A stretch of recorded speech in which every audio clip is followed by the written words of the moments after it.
기사친구의 한미정입니다. 예, 두 번째 강의 전자계산기 구조에서 이제 컴퓨터 시스템부터 알아보도록 하겠습니다. 전자계산기 구조라는 이제 첫 번째 시간인데요. 자, 전자계산기에 대해서 어렵게 생각하시지 말고 이 부분을 컴퓨터라고 생각을 해주시면 되고요. 우리는 컴퓨터를 항상 보고 있습니다. 항상 우리 주위에서 쉽게 볼 수가 있는데요. 자, 컴퓨터라는 그 시스템 자체가 어떤 것인지 그냥 쉽게 그냥 설명을 드린다면, 우리가 우리 일상생활에 있는 모든 그런 정보들이나 데이터라는 얘기는 많이 들어보셨을 건데요. 이런 데이터들을 입력을 합니다. 컴퓨터에다가 입력을 시키면 이런 정보를 처리하는 컴퓨터라는 본체, 우리 본체 안에는 어떤 하드웨어들이 많지요. CPU도 있고요. 그 다음에 메모리도 있고요. 그 다음에 하드디스크도 있고 여러 가지 장치들이 이 안에 많이 있습니다. 그런데 이런 입력된 데이터들을 이런 본체 안의 장치들이 어떤 처리 과정을 거쳐요. 공정을 한다고 할까요? 아니면 가공을 한다고 할까요? 일단 입력된 자료들에 대해서 처리를 하는데, 그렇게 처리된 결과를 가지고 우리가 정보라는 말을 붙이거든요.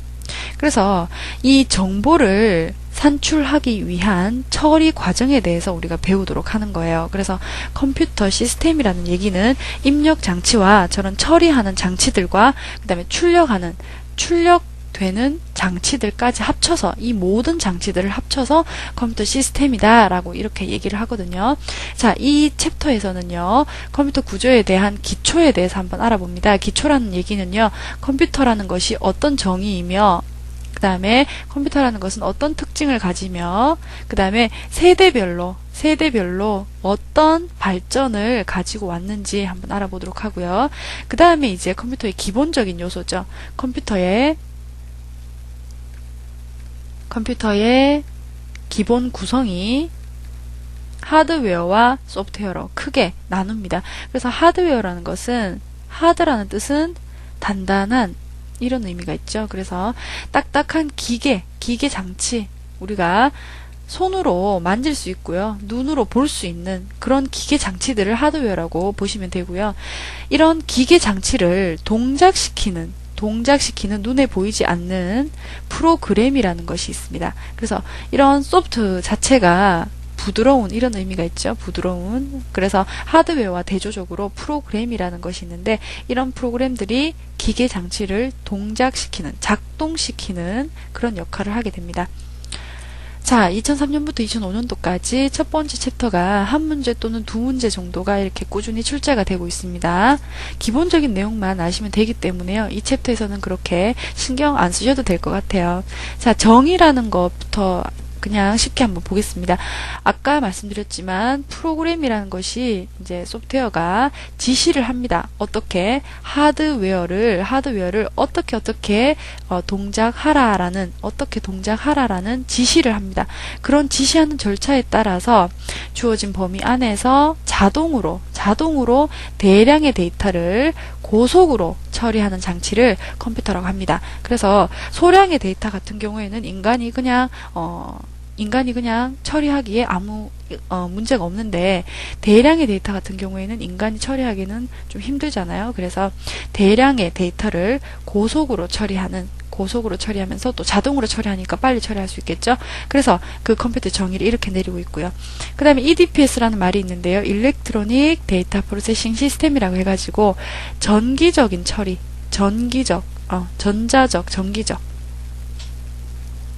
처리를 하는 데이터 프로세싱 시스템이다 라는 말이고요. ADPS라는 말은 오토매틱 데이터 프로세싱 시스템이라고 해가지고 자동 데이터 처리를 ADPS라고 말을 합니다. 그 다음에 정보 처리 과정에 대해서 말씀을 드리면요, 우리 자격증 이름에도 정보 처리 기능사 이렇게 나오죠. 그래서 정보 처리라는 말 자체가 어떤 것이냐, 그래서 앞에서 그린 그림 그대로입니다. 앞에서는 제가 입력 장치, 출력 장치를 예로 들었는데요. 예를 들어서 배추가 있다고 칠게요. 배추가 있는데, 이 배추를 우리가 시장에 있는 배추를, 시장에 있을 수도 있고 뭐 밭에 그냥 자라고 있는 상태일 수도 있겠죠. 그런 배추라는 것을 집으로 가지고 와서 가지고 와서 가공을 하는 겁니다. 가공을 한다는 것은 씻고 그 다음에 소금도 치고 그 다음에 고춧가루나 뭐 마늘, 양파 이런 모든 양념들을 이렇게 그 김치를 담그는 과정 있죠. 그런 가공 과정을 거칩니다. 가공 과정을 거치면 나중에 결과가 어떤 식으로 나오냐면은 김치라는 결과가 산출이 되죠. 그래서 이렇게 김치라는 것이 새롭게 배추가 김치로 새롭게 탄생을 했잖아요. 새롭게 산출이 되었는데 이런 김치 같은 이렇게 산출된 것을 처리 과정을 거친 것을 정보, 인포메이션이라고 합니다. 인포메이션이라고 하고요. 자, 그래서 정보라는 단어를 이럴 때 쓰는 거고 이 정보를 처리하는 과정, 이 과정을 정보 처리 과정이라고 생각을 해주시면 됩니다. 그 다음에 보통은 이런 배추 같은 이런 의미를 우리가 데이터라고 부르거든요. 그래서 이 데이터가 컴퓨터 시스템에 입력이 되면 입력이 된 그 상태에서 처리 과정을 거쳐서 이제 새롭게 김치라는 새로운 정보를 탄생시키는 겁니다. 인포메이션. 그 다음에 전자계산기 5대 기능이 있는데요. 전자계산기 대신에 컴퓨터라고 생각하시면 됩니다. 그래서 컴퓨터의 5대 기능에 대해서 이제 설명을 드릴게요.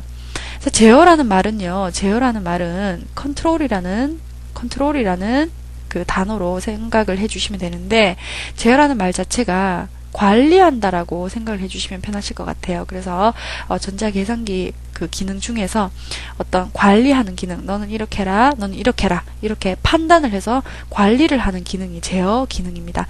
그 다음에 연산이라고 하는 것은 쉽게 생각을 하면 계산을 한다라고 생각을 해주시면 됩니다. 그래서 이것이 맞는지 이것이 틀린지 계산을 하게 됩니다. 그 다음에 기억장치가 있는데요. 이 기억장치라는 것은 이런 입력된 데이터들에 대해서 가지고 있어야 되는 경우가 있겠죠. 그래서 기억을 하는 기능, 말 그대로 기억을 하는 기능, 그런 기능을 기억 기능이라고 하고요. 그 다음에 입력 기능, 출력 기능이 있는데 입력 기능 같은 경우에는 아까도 설명드렸다시피 키보드가 대표적인 기능 그 장치인데요. 입력을 시켜주는 컴퓨터 안으로 데이터를 집어넣어주는 역할. 그 다음에 출력이라고 하는 것은 이제 이 처리 과정을 거친 결과를 보여주는 기능입니다. 그래서 입력에는 키보드가 있고요. 그 다음에 출력에는 모니터가 있습니다. 그래서 입력 기능을 하고 출력 기능을 하는 기능이 전자계산기의 기능입니다. 자, 그 다음에 컴퓨터의 특징으로 넘어갑니다. 컴퓨터의 특징은 시험에 나온 적이 있는데요. 자, 까맣게 제가 된 부분은 여러분들이 이해하시기에는 별 어려움이 없는 부분들입니다. 말 그대로 그냥 해석을 하면 되는데 프로그램에 의해서 자동으로 처리할 수 있는 부분이 자동성이고요. 그 다음에 결과가 정확하다라는 특징이 정확성입니다.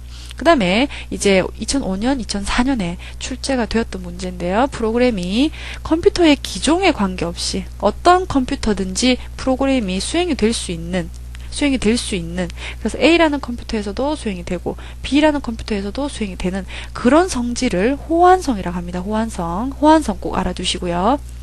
그 다음에 대량의 자료를 처리할 수 있는 그 특징을 대용량성이라고 합니다. 그 다음에 범용성이 있는데 범용성이라는 것은 여러 가지 목적이 여러 가지를 해낼 수 있다라는 특징으로 범용성이라는 특징이 있고요. 그 다음에 시스템이 주어진 환경에서 자신의 기능을 원활하게 수행을 하는 겁니다. 원활하게. 그러니까 신뢰를 할 수 있다라는 얘기죠. 믿음이 있다라는 얘기입니다. 믿음. 컴퓨터가. 그래서 원활하게 수행된다. 어떤 에러가 발생하더라도 이 결과, 우리가 입력한 어떤 문제에 대해서 결과가 원활하게 수행할 수 있다라는 그런 성질을 신뢰성이라고 얘기를 합니다.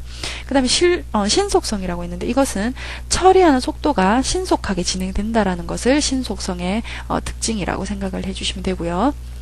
그 다음에 세대별 분류입니다. 이제 컴퓨터가 이제 쭉 옛날부터 이제 발전이 되어 왔는데요. 몇 년도 뭐 이렇게 외우실 필요는 없습니다. 2000년도에 뭐 한번 출제가 됐었는데요. 1세대부터 5세대까지 5개의 세대들이 있는데 이쪽 부분에서는 그냥 여러분들 쉽게 그냥 외워주시면 되는 부분인데요. 자, 주요 소자는 중요하기 때문에 이렇게 세대별로 주요 소자가 어떤 것인지 외워주시면 됩니다.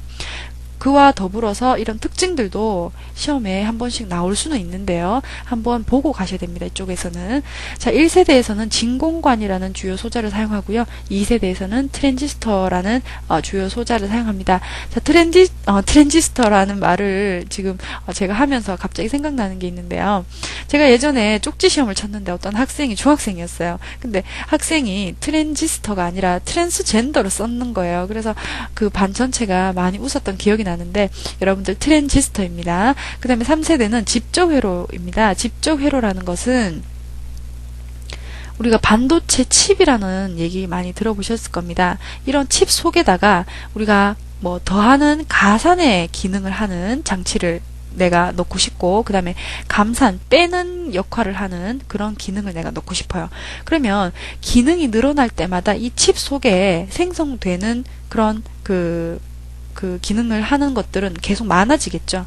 이렇게 많아지는데, 이렇게 집적 회로라는 것은 회로 하나에다가 그런 기능들을 하나의 칩으로 집적시킨 그런 예를 집적 회로라고 생각을 해주시면 되겠습니다. 그래서 집적 회로, 고밀도 집적 회로, 초고밀도 집적 회로 이렇게 3세대, 4세대, 5세대 이렇게 나눠지는데요. 집적 회로부터 고밀도, 초고밀도 이렇게 단계적으로 더 많아진다, 더 기능들을 추가했다라고 생각을 해주시면 되겠습니다. 그 다음에 특징은 이제 1세대는 아주 예전이니까 기계어라는 것은 기계가 알아듣는 말입니다. 기계가 알아듣는 말. 기계가 알아듣는 말입니다. 그 다음에 일괄 처리라는 얘기가 있는데, 일괄 처리라는 것은 데이터가 입력이 되면 한꺼번에 모아놨다가 이렇게 차곡차곡 모아놨다가 처리를 한꺼번에 하는 겁니다. 한꺼번에 처리를 하는 것을 일괄 처리라고 합니다. 그런데 이제 2세대로 발전을 하면서 고급 언어라는 것이 있는데, 이 고급 언어라는 것은 사람이 알아들을 수 있는 얘기죠. 사람이 알아들을 수 있는 말을 고급 언어라고 하고요. 이 기계어를 저급 언어, 그러니까 수준이 낮다, 저급 언어라고 얘기를 하거든요. 그래서 고급 언어가 2세대에 이제 나오기 시작하고요. 그 다음에 실시간 처리를 합니다. 아까 일괄 처리와 반대적으로 어떤 데이터가 들어오면 그때그때 그냥 바로 처리를 하는 것을 말합니다. 바로 처리. 그 다음에 이제 3세대부터는 이제 한 번씩 그냥 봐주시면 되는데요. 시분할 처리 혹은 MIS라는 것은 경영정보 시스템인데, 여러분들 이런 것 의미까지는 아실 필요는 없고요. 3세대에 이런 것이 있었다, 특징만 알아주시면 됩니다. 그 다음에 4세대에서는 분산 처리가 나옵니다. 분산 처리가 나오면서 이제 마이크로 프로세서도 나오기 시작하고요. 그 다음에 5세대에서는 네트워크, 인공지능, 전문가 시스템, 날로 발전하는 시스템. 그래서 특징을 한번 살펴보았습니다. 그 다음에 전자계산기 개발 순서가 있는데요. 애니악, 에드삭, 에드박, 유니박 1 이렇게 나와 있는데, 자, 이거 외우실 때 뭐 그 연도까지 외우실 필요 없고요. 이런 그 순서, 이 순서대로 아마 나올 겁니다. 만약에 나온다면. 그래서 애니악, 그 다음에 에드삭, 그 다음에 에드박, 그 다음에 유니박 1 이렇게 있는데, 1이라는 숫자를 i로 생각을 해주시면 편하실 것 같고요. 자, 이걸 어떻게 외우시냐면은 악, 삭, 박, 2 이렇게 외우시면 편하십니다. 그래서 전자계산기 개발 순서는 요런 거다. 그래서 보기에서 요런 거 찾으시면 되겠죠. 그 다음에 폰 노이만 같은 경우에는요, 뭐 중요한 건 아니지만, 출제된 적은 없지만 워낙 유명한 사람이라서 제가 한번 적어봤습니다. 프로그램 내장 방식을 제안한 사람이고요. 내장 방식이라고 하는 것은 프로그램 자체를 주기억 장치에 올려놓고 내장 안에서 처리를 시키는 그런 방식을 프로그램 내장 방식이라고 합니다. 그 다음에 컴퓨터의 발달입니다. 자, 발달에서 처리 데이터가 어떤 것이냐에 대해서 이제 컴퓨터를 분류를 했어요. 그래서 아날로그 컴퓨터와 디지털 컴퓨터 두 가지로 구분을 했는데, 아날로그가 무엇인가? 그 의미를 아시면 되는데, 아날로그라고 하는 것은요, 연속적인 거예요.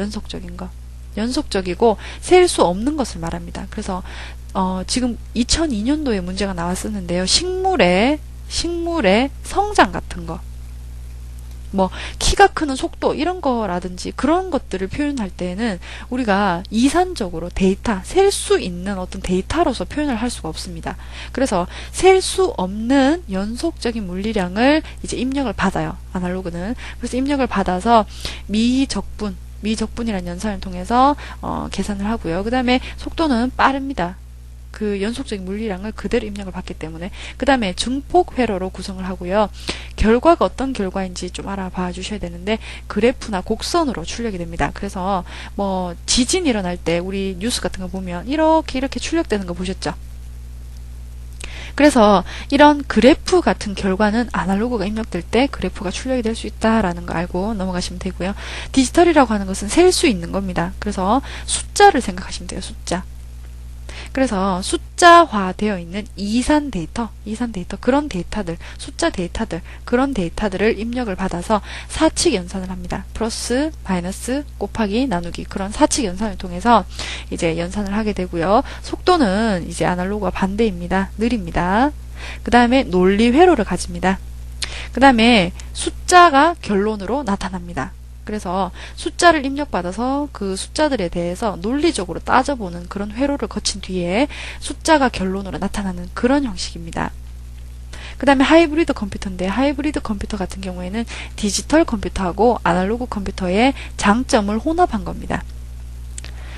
그 다음에 정보 처리 속도 단위에 대해서 말씀드릴게요. 2002년, 2003년 이렇게 출제가 되었네요. 그 다음에 립스와 밉스가 출제가 됐었는데 립스 같은 경우에는 로지컬 인스트럭션입니다. 그래서 per second라는 것은 per라는 것은 뭐뭐 당 이런 의미가 있죠. second라는 것은 초. 그래서 1초당 1초마다 1초 안에 얼마나 많은 논리 연산, 논리 명령어, 논리적인 명령어를 논리 연산을 수행했느냐. 그래서 논리적인 연산 하나를 얘기를 하는 거고요. 그 다음에 킬로라는 말이 들어가면 무조건 숫자 동그라미 3개가 붙죠. 그래서 1000의 의미를 가지기 때문에 1초 동안에 1000개의 연산을 수행할 수 있다라는 그런 속도 단위입니다. 그 다음에 밉스라는 것이 있는데 밀리언이라는 말이 들어가죠. 그래서 밀리언은 100만이라는 뜻이 있기 때문에 100만 개의 연산을 수행하는 1초 동안에 100만 개의 연산을 수행하는 그런 단위입니다. 그 다음에 플롭스라는 것이 있는데요. 플롭스라고 하는 것은 플로팅 포인트라고 해가지고요. 부동 소수점입니다. 부동 소수점. 그래서 소수점이 있는 숫자 그거라고 생각하시면 되고요. 그래서 1초당 부동 소수점 연산을 얼마나 많이 할 수 있느냐라는 그런 척도를 나타내는 단위가 플롭스입니다. 플롭스.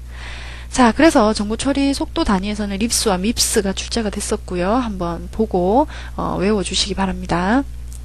그 다음에 이제 하드웨어의 기본에 대해서 한번 알아보도록 하겠습니다. 아까도 설명드렸지만 하드라는 뜻은 단단하다 이런 뜻이 있었죠. 그래서 기계적인 장치 자체를 우리가 손으로 보고 손으로 만지고 눈으로 볼 수 있는 그런 장치들을 하드웨어다라고 생각하시면 되고요. 그 다음에 컴퓨터의 기본 구성은 하드웨어와 이제 소프트웨어로 기본적으로 구성이 되는데 이제 하드웨어 중에서도 가장 중요한 중앙 처리 장치에 대해서 말씀을 드리도록 하겠습니다. 이 중앙 처리 장치 자체가 이제 CPU라고 하죠. 중앙 처리 장치를 CPU라고 부르고 이 CPU에 하는 기능은 어떤 기능이 있냐면은 제일 대표적인 것이 제어를 하고 연산을 하죠. 이런 그 사람의 두뇌에 해당합니다. 두뇌. 그래서 사람의 두뇌에서 모든 생각이 나오듯이 컴퓨터에서도 CPU에서 모든 결정이 일어납니다. 그래서 CPU 안에는 레지스터라는 것이 있어요. 레지스터라는 것은 CPU 안에 있는 기억 장치입니다. 기억 장치라는 것은 기억을 할 수 있는 공간, 기억을 할 수 있는 공간이라고 생각을 해주시면 되고요. 그 기억할 수 있는 공간이 CPU 안에 존재한다라고 생각을 해주시면 되고요. 그 기억 장치 이름이 레지스터입니다. 자, 그래서 기억 장치 중에서 가장 빠른 것은 레지스터가 되겠죠. 그 다음에 제어 장치입니다. 제어 장치라는 것은 아까 컨트롤이라는 단어 설명드렸고 관리한다라는 뜻으로 생각을 해주시면 되죠. 그래서 명령을 해독해서 어떤 명령인지 어떤 명령이 들어왔는지 해독을 합니다. 판단을 하는 거죠. 두뇌가 CPU가. 그래서 해독을 해서 각 장치에게 처리를 하도록 지시를 하는 겁니다. 지시, 관리를 하는 거죠. 감독을 하는 거죠. 너는 이런 일을 해라, 너는 이런 일을 해라, 이런 식으로 지시를 하는 겁니다. 그 작업을 제어 장치가 하는데 제어 장치가 이제 중앙 처리 장치의 아주 그 대표적인 기능이죠. 제어 기능이. MAR이 있습니다. MAR이라는 것은 이제 기억에 대한 번지라는 개념이 들어가는데 우리 메모리라는 것이 있는데요. 이 메모리 상에는 주소가 다 매겨져 있어요.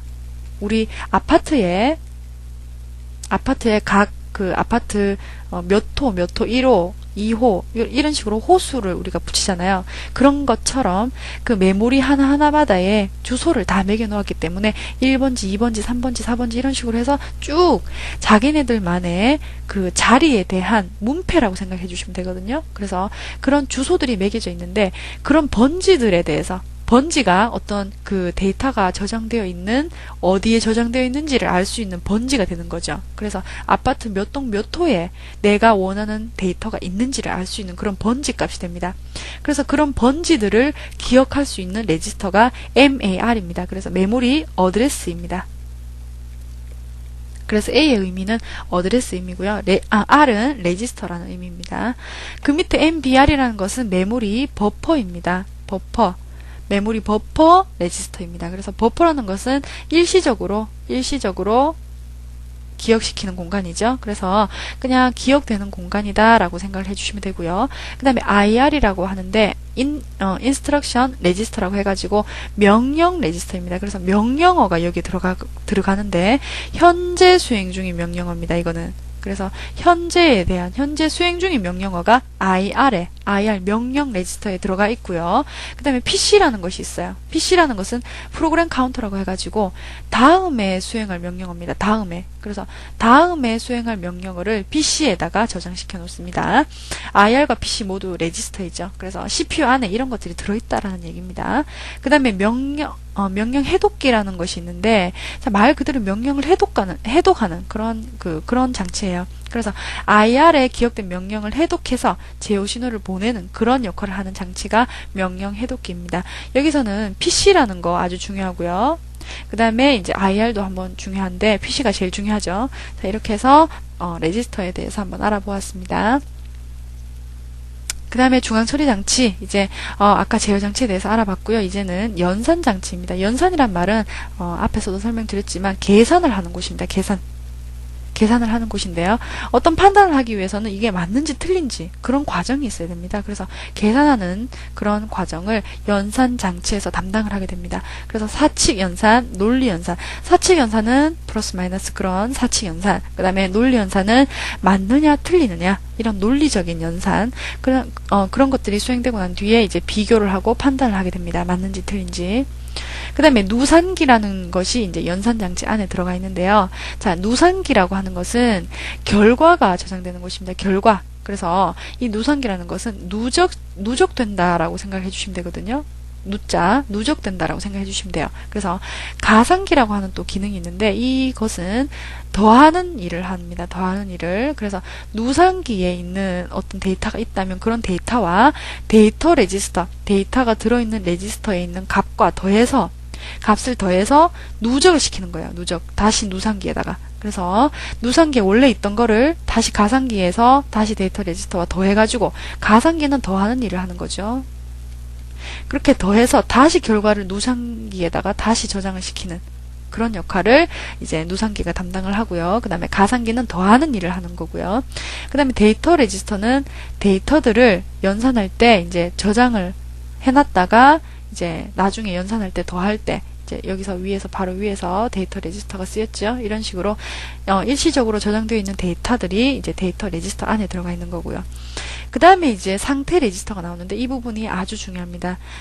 PSW라는 것이 출제가 가장 정말 많이 되었는데요. PSW라는 것은 프로그램 스테이터스 워드라고 해가지고 현재 CPU의 상태입니다. 현재 CPU의 상태가 어떤 상태인지 알 수 있는 레지스터입니다. 그래서 이 레지스터 안에는 비트들의 어떤 표현으로 인해서 이제 표현이 될 건데 기능사에서는요. PSW가 어떤 레지스터인지 CPU의 현재 상태를 나타낸다라는 것만 알아두시면 될 것 같고요. 그 다음에 보수기가 있는데 보수기라는 것은 우리가 반대로 생각을 하면 되는 거예요. 그래서 0은 1로 1은 0으로 이렇게 반대화 시켜주는 그런 장치가 보수기라고 하는데 이 보수를 왜 쓰는지는 뒤에 나와 있습니다. 다시 또 설명을 드릴게요. 자, 보수로 바꿔주는 장치가 보수기인데 이런 보수기가 지금 연산장치 안에 있습니다. 자, 이제는 소프트웨어의 기본입니다. 자, 소프트웨어는요. 시스템 소프트웨어와 응용 소프트웨어 두 가지로 이제 구분을 하는데 시스템 소프트웨어 같은 경우에는요. 시스템 전반적인 운영입니다. 전반적인. 그래서 대표적인 예로 운영체제를 예로 들 수 있습니다. 운영체제라고 하는 것은 우리 컴퓨터 딱 켰을 때 바탕화면이 딱 이제 보여지면서 사용자가 컴퓨터에게 일을 시킬 수 있는 방법을 아주 편리하게 제공을 하지요. 자, GUI라고 해가지고요.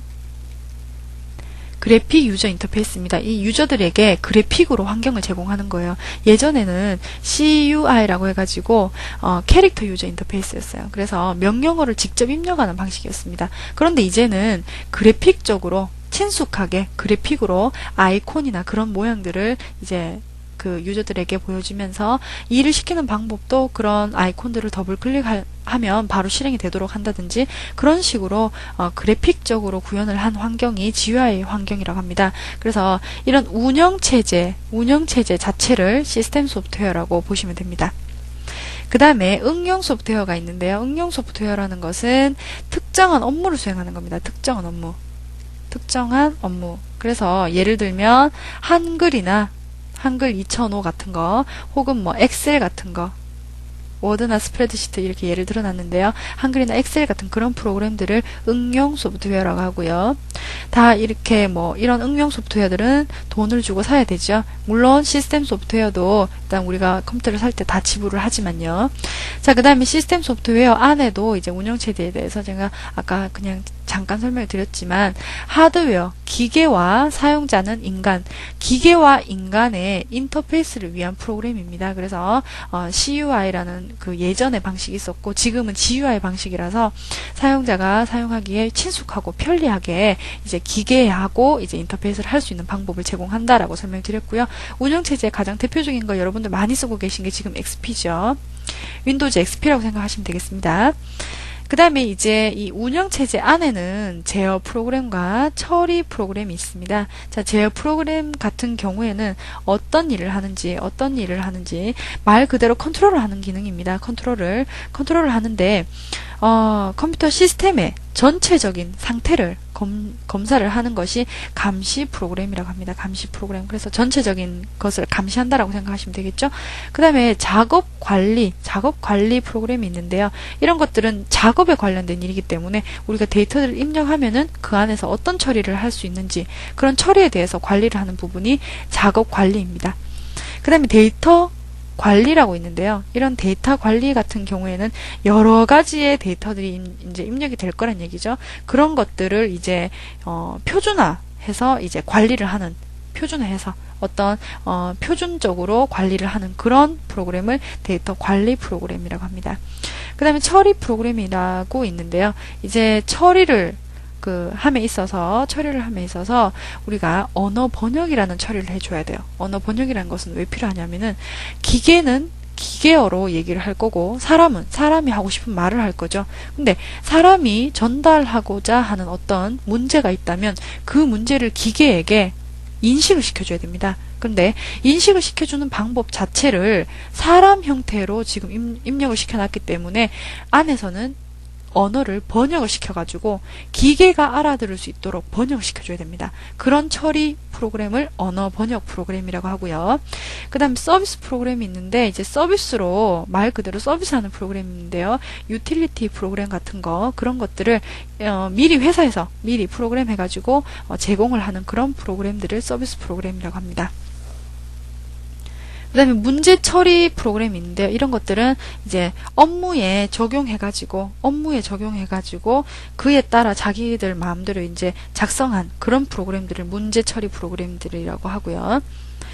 자, 서비스 프로그램 중에서 이제 유틸리티 아까 잠깐 설명드렸는데 한 개만 더 설명드릴게요.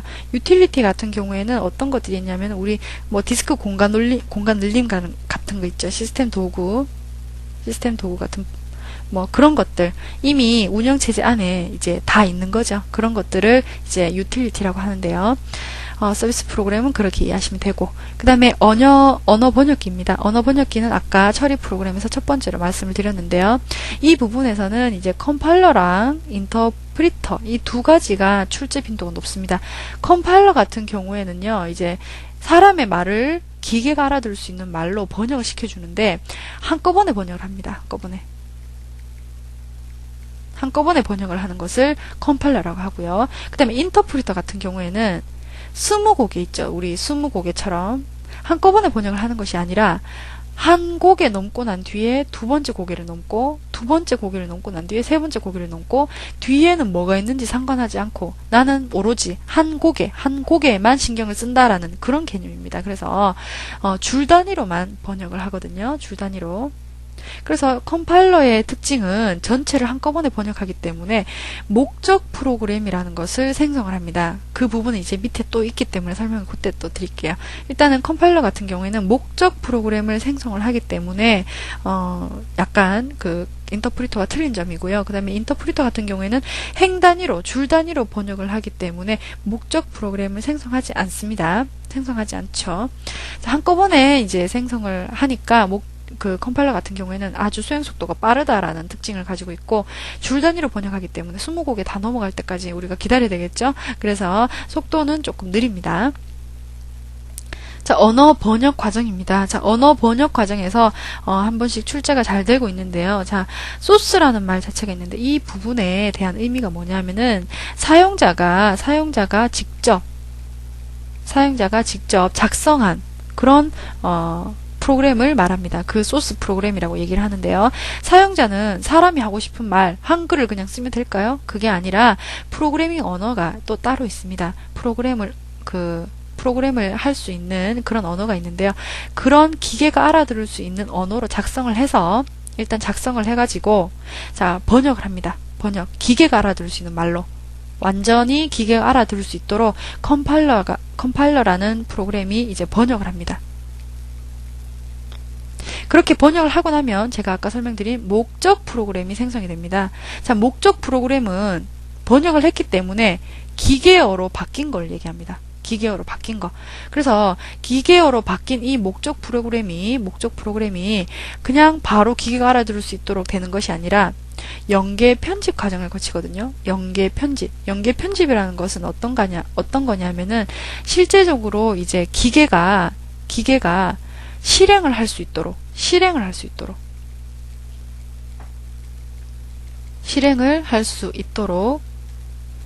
관련되는 모든 정보들을 연계 편집을 해서 로드 모듈이 발생을 하거든요. 로드 모듈이라는 것이 이제 실행할 수 있는 상태를 말합니다.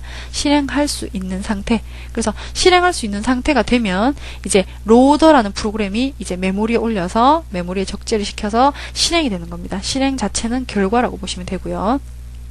이 로더라는 것은 이제 제가 방금 설명드린 로드 모듈을 주기억 장치에다가 옮겨준다는 역할을 한다라고 설명을 드렸거든요. 근데 로드의 기능이 있습니다. 로더에 이제 이런 그 실행시키는 그런 그 일 하기에 앞서서 일을 할 때 할당이라는 일을 합니다. 할당. 주기억 장치에 일단은 할당을 해야 되겠죠. 그래서 할당을 한 뒤에 연결을 시켜줘요. 실제 실행할 수 있도록. 그래서 연결을 시켜준 다음에 재배치를 합니다. 재배치. 연결시켜서 그것을 다시 재정돈을 한다라고 생각을 해주시면 되겠고요. 그 다음에 이제 적재를 시켜주는 역할을 하거든요. 그래서 메모리 올리기 전에 먼저 할당을 시켜서 연결을 시켜준 다음에 모든 정보들을 연결시켜준 다음에 실행하는 데 필요한 정보들이죠. 그 다음에 이제 재배치를 하는 겁니다. 재배치. 그래서 재배치를 시켜서 이제 완전히 메모리상으로 올려주는 역할을 하는데 로더의 기능이 아닌 것은 맞는 것은 이렇게 문제가 나올 수도 있기 때문에 제가 설명드렸고요. 할당, 연결, 재배치, 그 다음에 적재라는 것은 메모리 올리는 기능을 말합니다. 그래서 할당, 연결, 재배치, 적재 이렇게 4가지 과정을 거치는데요. 자, 로더라는 거 어떤 기능을 하는지 한번 알아보실 필요가 있습니다. 로더라는 것은 한 번씩 출제가 되고 있기 때문에 그래서 할당, 그 다음에 연결, 그 다음에 재배치한 뒤에 그 다음에 메모리상에 올리는 적재 역할까지 이렇게 이루어진다라는 거 로더의 역할 알아두시고요. 그 다음에 이제 하드웨어 선정할 때 하드웨어를 우리가 살 때 어떤 고려사항을 가질 수 있을까 그런 문제가 이제 2001년도에 출제가 됐었습니다. 자, 우리 하드웨어 살 때 하드웨어는 뭐 아까도 설명드렸지만 하드라는 뜻 하드웨어라는 것은 우리 눈에 보이는 거 만지는 거 기계 장치 이런 기계 장치들을 삶에 있어서 구입을 할 때 어떤 점을 고려해야 되는지 그런 것을 묻는 문제입니다. 그래서 입출력 매체가 아주 다양화지고 있죠. 다양화되고 있는데요. 뭐 디카라든지 혹은 뭐 스캐너, 뭐 혹은 또 요즘에는 MP3도 지금 PC에서 뭐 다운을 받고 뭐 이렇게 하고 있죠. 그 다음에 뭐 프린터도 레이저 프린터, 잉크젯 프린터 여러 가지 종류가 많죠. 그렇게 다양화되니까 거기에 따른 적응도가 당연히 높아야 되겠죠.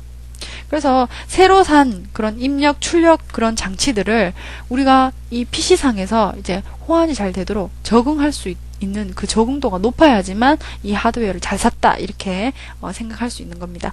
그 다음에 신뢰성이 향상되어야 된다라고 되어 있는데 신뢰성이라는 것은 앞에도 설명드렸다시피 어떤 에러가 발생을 하더라도 그러니까 잘 처리된다, 잘 처리된다라는 의미입니다.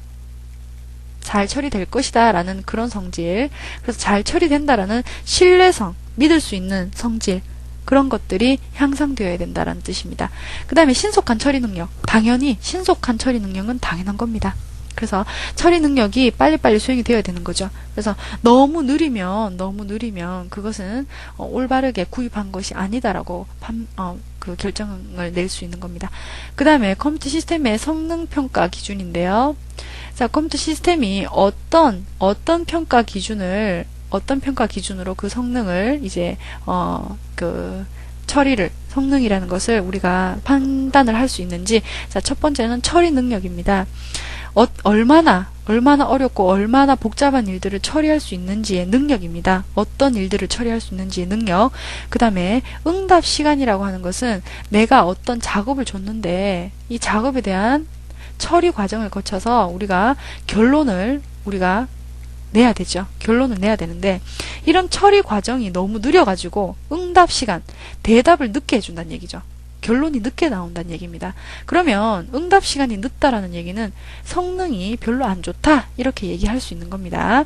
그 다음 신뢰도라는 것은 위에도 또 설명드렸다시피 잘 처리되는 거, 아무런 문제 없이 처리가 잘 되는 것, 처리가 완벽하게 되는 것, 그런 것들을 신뢰도라고 합니다. 그렇게 해서 이제 2강 전자계산기 구조에서 컴퓨터 시스템 구성에 대해서 한번 시험에 나온 것들을 한번 쭉 살펴보았고요. 본강의 앞쪽에서는 이제 나올 만한 것들을 제가 또 말씀을 드렸고요. 자, 이렇게 해서 두 번째 전자계산기 구조 컴퓨터 시스템 구성 모두 마치고요. 수고하셨습니다.